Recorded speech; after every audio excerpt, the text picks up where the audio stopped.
Maintenant, on va parler d'une triste histoire qui a pris fin ce matin au palais de justice de Trois-Rivières. C'est en lien avec des fraudes amoureuses. Un homme qui a reconnu avoir dérobé des centaines de milliers de dollars à ses victimes.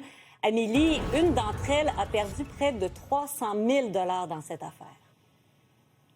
On parle d'un retraité qui habitait sur la rive sud de Montréal quand il a commencé à avoir des échanges, puis ce qu'il croyait être une relation amoureuse avec la personne derrière le profil Facebook de Féline Degagné. Mais c'était pas cette femme-là qu'on retrouvait derrière le clavier. C'était l'accusé Aboubacar Sidiki Diallo. Et il a vraiment déployé le grand jeu pour convaincre sa victime de lui donner d'importantes sommes. Écoutez, d'avril à août 2023, le retraité a sorti ses placements, il a vendu sa maison, il s'est endetté, il a mis de l'argent sur ses marges de crédit pour son amoureuse virtuelle. Au total, on parle de 284 000 $ et d'une centaine de virements bancaires. Le but, c'était de faire vie commune avec elle et de se marier.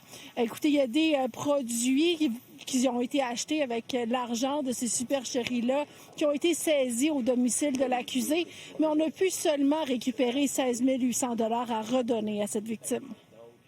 On ne se le cache pas, je ne peux pas inventer de l'argent pour dédommager les victimes, puis je peux pas, avec les mesures possibles par les policiers, on peut tenter de la récupérer, mais lorsqu'elle est dilapidée dans des fêtes, dans des soirées, dans de l'alcool, dans des biens de luxe, de consommation éphémère, malheureusement, on ne peut pas récupérer cet argent-là. Alors c'est pour ça que les peines doivent être sévères.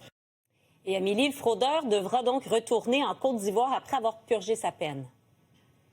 Aboubacar Sidiki Diallo s'était installé au Canada avec un visa étudiant, mais lorsque son visa a été échu, il est resté au Canada. Et là, il y a une ordonnance de renvoi qui a été émise par le tribunal de l'immigration.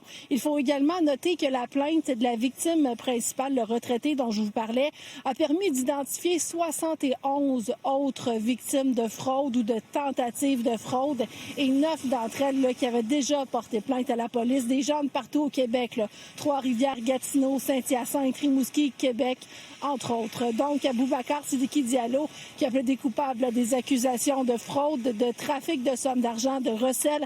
Il a été condamné à une peine globale de 38 mois d'emprisonnement, mais vu la détention préventive, il lui reste 16 mois et 3 semaines à purger. Merci, Amélie. Au revoir.